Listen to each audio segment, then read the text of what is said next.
मैथिल समाज के सभी लोगन के अनुपम मिश्रा के नमस्कार। मैथिल मन मंदिर के पहिल एपिसोड में हम अनुपम अहाँ सब श्रोतागण के हृदय से आभार व्यक्त करै छी। उम्मीद अछि अहाँ सब गोटे के आइ के वार्तालाप में आनंद भी आयत और बहुत कुछ सीखे के लेल भी भेटत। हमरा साथ आइ छथि आरती झा जी, जे कि मैथिल समाज के एकजुट करे के लेल सखी बहिनपा के नाम से एक मंच तैयार केने छथि। सखी आरती जी, अहाँ के बहुत बहुत स्वागत। बहुत बहुत धन्यवाद अनुपम जी। और अहाँ संगे संगे अखन जे देख रहल छथि सुनि रहल छथि हुनका सब गोटा के हृदय से धन्यवाद। जी आरती जी, अहाँ जे अते पैघ अते व्यापक मंच बनेलिए, एकर ख्याल अहाँ के कत से मन में आयल जे मैथिल समाज के लेल एते बड़का एक मंच के जरूरत छै जे सखी बहिनपा नाम से अहाँ तैयार केलिए? देखू, बात एना अछि, हम छी मातृभाषा अनुरागी, ठीक छै। हम देख की रहल छलहुँ जे हमर सबक एतेक समृद्ध जकर इतिहास हुए एहि भाषा के मधुर, अपन सबक जे भाषा अछि मातृभाषा मैथिली, से रहितो जेना लागि रहल छलै जे हम सब हीन भावना के शिकार भऽ रहल छी।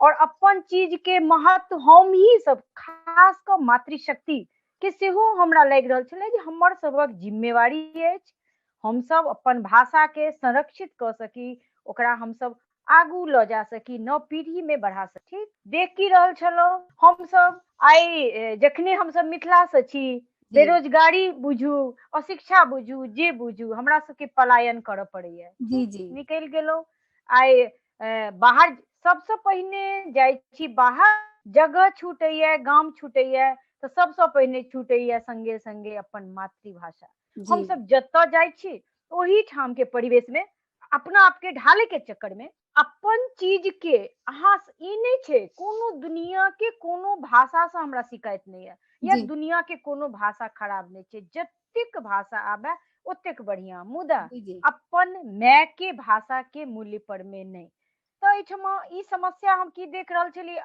माने कछमच्छी जकाँ एकटा रहे जी जे देख रहल छलियै जेना लजा रहल छी। अक्सर जी हाँ हम सब मातृशक्ति, खास कर नव बच्चा सब में आब अपन भाषा, गामो घर में आब बहुत गामो घर में लोग आब मैथिली बाजऽ से परहेज राखै छथि। ओकर अलावा चूँकि हम मिथिला मैथिली के काज बुझू या ओहि प्रति एकटा मन में अपन कर्तव्य के, अक्सर हाँ कार्यक्रम सब में जाइत रहै छलहुँ तऽ हम ओतऽ देखै छलहुँ मैथिलानी के संख्या एकदम नगण्य अछि। जी ठीक, कहै लए हम सब 50% छी, जी सब बस कहै लए छी।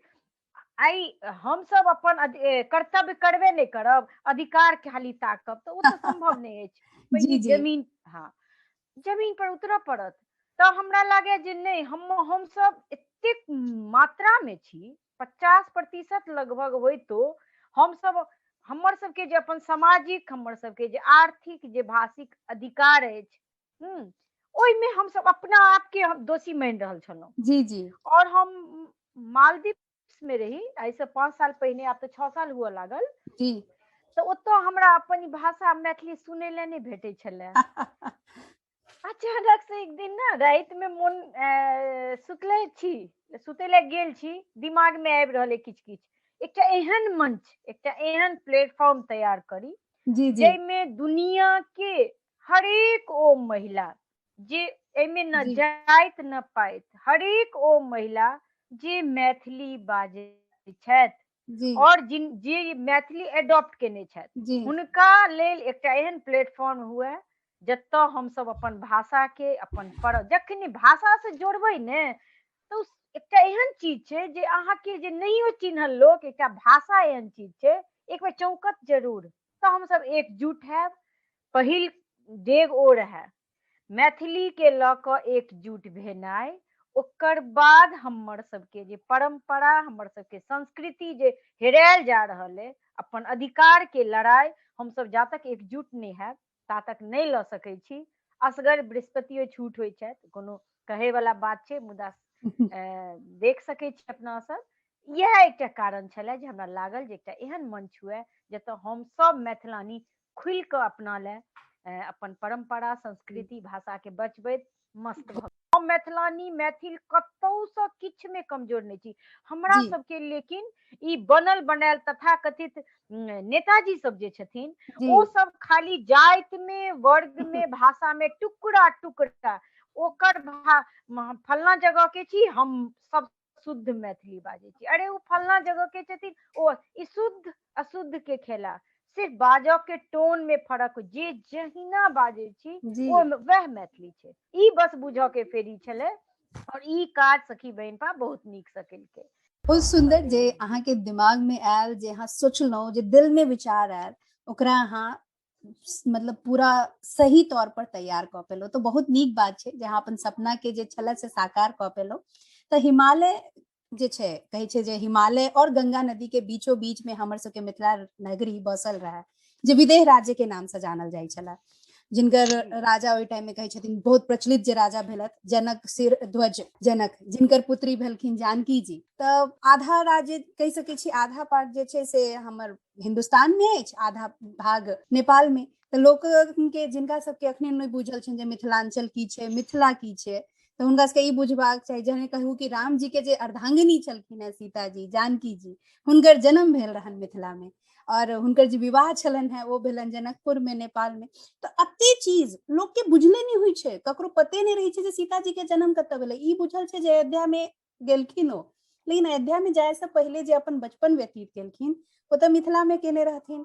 केहन नगरी छलै, ओहि पर अखन एक सिया के राम कऽ के सीरियल भी बनल रहे, जेमे बतेलखिन जे केना सीताजी छलखिन। ओ तऽ कनी आगे जहने सीरियल बनत तऽ ओकर किछु ने किछु ओहि तरीका से रूपांतरण कर दै छथिन। लेकिन अपन मिथिला के जे समाज, ओकर जे संस्कृति है, ओकरा लोग सब अहाँ जेना बहुत बढ़िया तरीका से बतेलिए जे हम सब अपने बिसरल जा रहल छी, अपने अपन भाषा के ओते श्रेय नहीं दै छी। बाकी लोग सब जेना अहाँ बंगला लिअ, उड़िया लिअ, दक्षिण भारत के कोनो भाषा लिअ, तऽ सब गोटा अपने भाषा में, अपने मातृभाषा में एक दोसर से गप करै छथि। पर जखन मैथिली के बात आबै छै तऽ लोग सब सुचोबर कऽ जाइ छथि, या तऽ अंग्रेजी में या हिंदी में या कोनो दोसर भाषा हुनका स्वीकार्य छै। लेकिन हम जेना मुंबई में रहै छी तऽ एक बात अहाँ के बताओ कि तऽ बहुत लोग एहन छथि जे मिथिला के नहीं छथि, लेकिन हुनका मिथिला जखन हम बाजै छी तऽ एते सुंदर लागै छनि कि ओ कहै छथिन हमरो कनी सिखा दिअ, हमहूँ बाजऽ चाहै छी। तऽ ओहि परंपरा के जे अहाँ कहै छियै बचबै लए अहाँ जे मंच तैयार केलिए, ओहिमे अहाँ की सब कऽ रहल छियै, केना लोग के प्रेरित करै छियै कि एहि भाषा के लेल और केना प्रचार कैल जाय, अपना तरफ से अहाँ कनी बतबियौ। जे हमर सबके जे परंपरा छै, हाँ ओहि परंपरा के बरकरार रखे ला अहाँ के सखी बहिनपा के मंच पर अहाँ की सब प्रयास कर रहल छियै, जैसे कि अहाँ के बुझाइया कि हमर सबके परंपरा लोक तक व्यापक स्तर पर पहुंच पेते।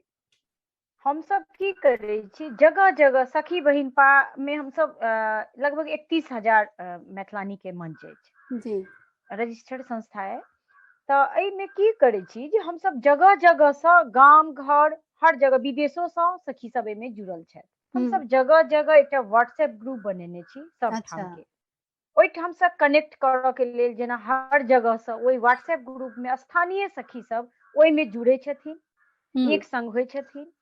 ओकर बाद की करै छी, अपन परंपरा जेना कि अहाँ देखब बिहार के यदि किनको अहाँ पुछबनि जे कथी फेमस छै तऽ लिट्टी चोखा, लिट्टी चोखा ठीक छै।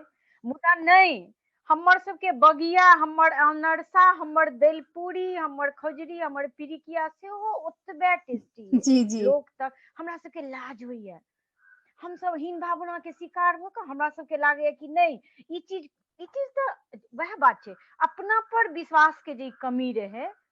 ई सखी बहिनपा में हमरा ई कहनाइ है जे दुनिया में शायद हरेक आदमी में अपन किछ ने किछ विशेष गुण होइते अछि। केओ जी गाबै बड नीक छथि, केओ लिखै बड नीक छथि, केओ खाना बड नीक पकबै छथि, केओ पढ़ै छथि, मने सबके अपन अपन क्वालिटी छनि। जी हमरा एहि मंच के माध्यम से एतबी केनाइ रहे, सबसे पहिने बदलऽ के, दोसर के नहीं बदलऽ के काज जी छै, जी सबसे पहिने बदलऽ के छै अपना आप के। जी अपना आप के बदलऽ के लेल हमरा की, हमरा आत्मविश्वास चाही छल। एहि सखी बहिनपा के माध्यम से हम देखलिए जे यह चीज कैल गेल। अहाँ में की हुनर है, अहाँ जी की कऽ सकै छी, अहाँ किछ कऽ सकै छी। अहाँ जी 60 साल, अहाँ एकटा और नीक गप की छै, एहिमे अहाँ बुझू ने जे 18-20 साल के धिया पुता से लऽ कऽ 80 साल के अपन सबक माय पितियन अभिभावक के रूप में छथि 3 जी पीढ़ी। तऽ एहिमे की छै जे हमसब सीखै छी, हमसब सिखाबै छी, सीखऽ के कोनो उम्र नहि होइ छै। तऽ एहिमे एकजुट भऽ कऽ जिनका में जे गुण अइ, जेना आर्थ कहलहुँ पहिनहिए, ई मैथिली और मैथिलानी के आर्थिक सामाजिक हर तरह विकास के लेल ई अपन जी सबक सखी बहिन पा। ठीक, तऽ ओहिमे हम की ई चीज के लिए जे अहाँ अदौरी कुम्हरौरी जनौ ई सब चीज जे हाथ के बनल चीज सब छै, तिसियौरी दनौरी बिरिया, अहाँ घर बैसल ओ बनाओ। ओहि के लेल बाजार तैयार करऽ के छै, घर घर मोहल्ला दुकान में जाकर कहियो जे अहाँ सब 100 ग्राम अहाँ दुकान वाला के दियौन सैंपल के रूप में, अहाँ कहियो जे हम सब हाथ के बनेलहुँ हन जी गुणवत्ता के संगे, और अहाँ घर बैसल 2 पैसा आराम से कमा सकै छी। जी जी जी ई नहीं बात छै जे पैसा ई छै जे जरूरतमंद के लेल जरूरतमंद के काज से हो, और एकटा अपना में विश्वास से हो आबै छै जे हम अपन गुण और हुनर के बदौलत एहिमे बहुत हेती। आइ ओहि समय में अपना सबके समाज में बहुत घर में बेटी सबके पढ़ायलो लिखायल नहीं ओतेक जाइ छलनि, जी ओ अखन समय बदललै है, ये समय पहिने नहीं रहे ने बदलल। तो बहुत एहन छलखिन जे गुण से भरल मुदा ओ पढ़ि नहीं पेलखिन, जी हुनका ई मन में लागै छलनि जे हम तो कोनो कर्मक नहीं छी। लेकिन एहि सखी बहिन पा के माध्यम से एहि चीज के आह्वान हम सब गोटा मिलकर में 101 गुणी छथि, विदुषी सब छथि, बहुत नीक। तब बस यह करै छी हमसब, भेंट घाट करै छी, अपन जतेक सामा हुए मधुश्रावणी हुए जतेक पाबनि त्योहार अइ जी सबटा जी मनाबै छी। ठीक छै, जी जी जेना की छै, जेना अहाँ देखबै अपना सबके बड़ा नीक सिस्टम की रहे, जेना अहाँ देखब जे एकटा बियाह में अपन सबके जे बियाह होइया तऽ ओहिमे की होइया जे हर तरहक हर जाति के बनि कऽ राखऽ के एकटा प्रक्रिया छै, जी बिना हजामिन से बिना धोबिन से बिना कुम्हैन से अहाँ के काज नहीं चलत। ठीक, तऽ सखी बहिन पा एकटा एहन प्लेटफॉर्म सेहो तैयार केलखिन जे अहाँ के विध के जतेक सामान अइ, बेटा बियाह के बेटी बियाह के मधुश्रावणी के हर चीज के पैकेज के रूप में काज रोजगार हम सब समाज के बान्ह के काज सेहो केलहुँ। आई बहुत लोग बाहर जे चलि गेल छथि प्रवास में, हुनका जी जी सबके एकटा कॉल करै छथि आ घर के बनल जतेक सरिसो मौसरी के दालि जतेक ओ गाँव वाला जे स्वाद छै, जी जी पहिने जो नैहर से मोटरी आबै छलै ओहि भरोसे बैसऽ के काज नहीं छै। सखी बहिन पा जी जान से हमर की बात छै। निकही हमर दुलरिया सखी सब जे छै से में बहुत मेहनत करै छथि, जी जी और वह सुजनी स्वेटर हर तरहक हम सब जे छै इनका से सबके कोशिश बारे में तो करै छी। पूरा कहै मिथिला छै पेंटिंग जी पूरा हिंदुस्तान में सबके पता हेबाक चाही जे अहाँ की कर रहल छी और कते के लिए, कम से कम जे मिथिलांचल के छथि हुनका सबके तऽ ई चीज के बारे में मालूम हेबाक चाही। जेना अहाँ अखन बतेलहुँ मधुश्रावणी के बारे में, या फिर एहि तरह के जो भी पर्व त्योहार होइ छै अपना सबके मिथिला में, ओही में एक पर्व छै तुषारी क के। हम अहाँके अगर असलियत बताउ तऽ हमरा ओहि पर्व के बारे में किछु पते नहीं छला। हमर बहिन अखन केलक है, जेकि शुरुआत अहाँके होइ छै तिला संक्रांति से, और 1 महीना चल के फिर 1 महीना में खत्म होइ छै, हर रोज पूजा करे के रहे छै भगवान के। तो ओहि पर्व के बारे में अहाँ किछु बता सकै छियै? एना छै तुषारी हमरो ई तऽ नहीं बुझलहुँ, अपना सबमे तऽ एक एक कोष पर कनि भाषा के टोन बदलै छै, तहिना हम तुषारी के बारे में एतबे कहि सकब जे जी जेना अहाँ कहलहुँ ने अहाँ के नहीं पता है, हम आब हमरो बहुत चीज नहीं पता रहे जी अनुपम जी। हम तो सखी बहिन पा में ई जगह जगह पूरा दुनिया से सखी सब जुड़ल छथि में, जी और ओहि बहाना से की होइया जे हमहूँ बहुत चीज सीखिए रहल छी। सुनै छलियै हमहूँ तुषारी, आब तऽ देखू ने सखी बहिन पा समूह में वीडियो पोस्ट के द्वारा एकटा गूगल छै, एकटा अहाँ एकटा दऽ दियौ जे चीज के जानकारी नहीं छै, एकटा पोस्ट एतै ओकर बाद अहाँ देखियौ जे जतेक मोन के ई छै सबटा क्वेरी ओहिमे आबि जाइ छै।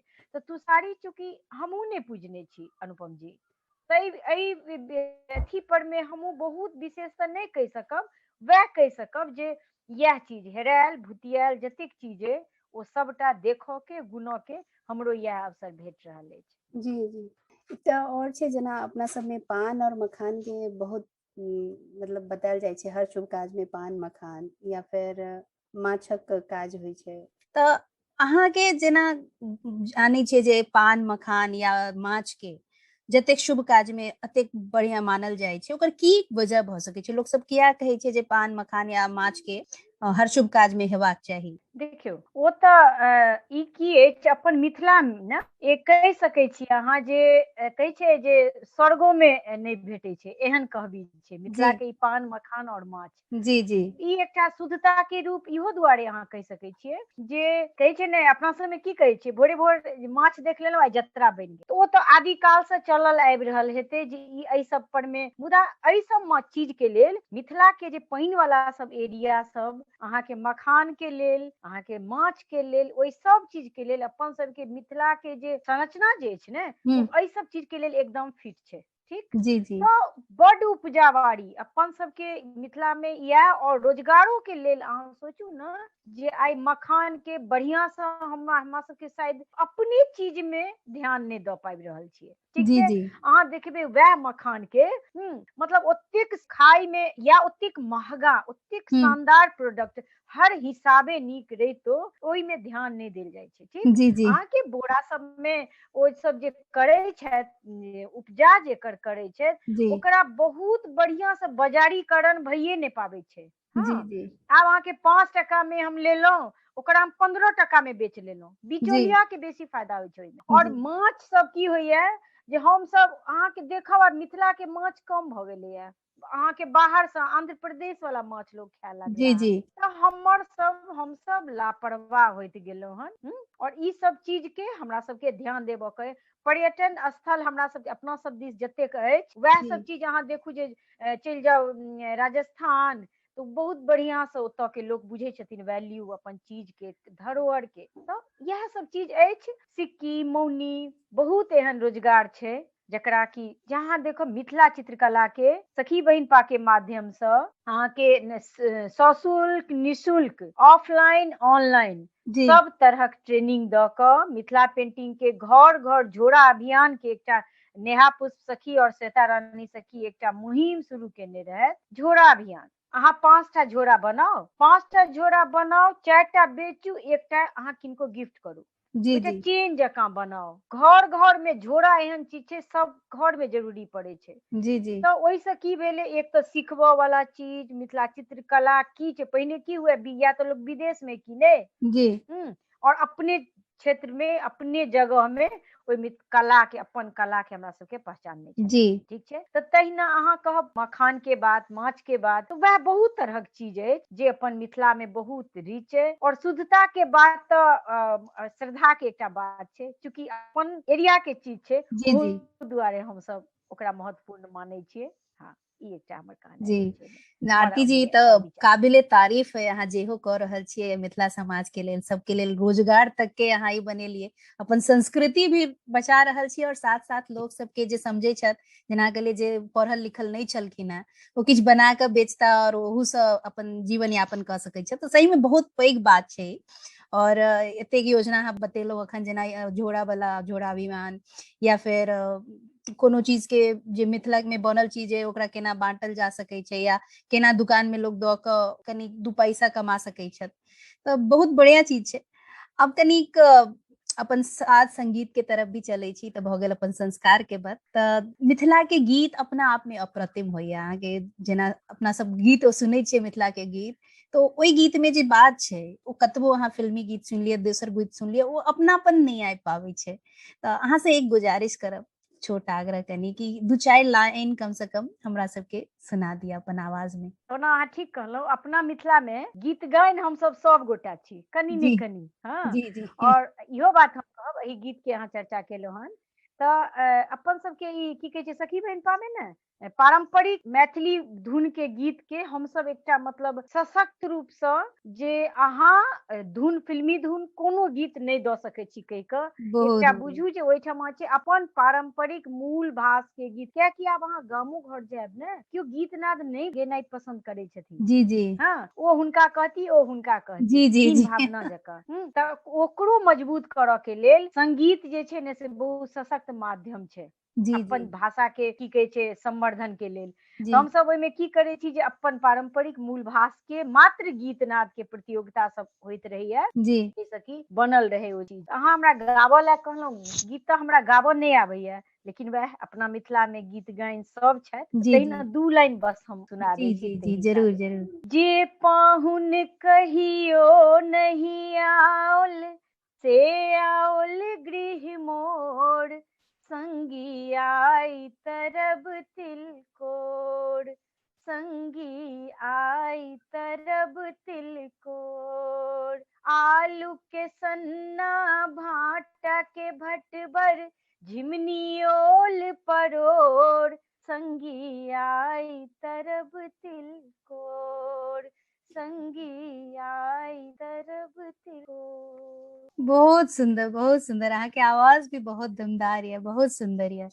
उम्मीद है जे सब गोटे के। धन्यवाद जी धन्यवाद। ओना आवाज तो गीत तक की गायब, लेकिन अहाँ के आग्रह पर में 2 लाइन सुनबो के नहीं, बहुत हिम्मत बढ़िया केलहुँ। गेलो, सुन के बहुत बढ़िया लागल। अपना भाषा में गीत सुनेला तो मुश्किल ही होय छै सुनेला। तो हम बम्बई में पढ़बै छियै, अंग्रेजी पढ़बै छी, तो सोच ले हम एहि बारे कहितो छियै लोग के कि हिंदी जे छै वो हमर सबसे प्रिय भाषा है, कियाकि हिंदी में हम सपना देखे छी।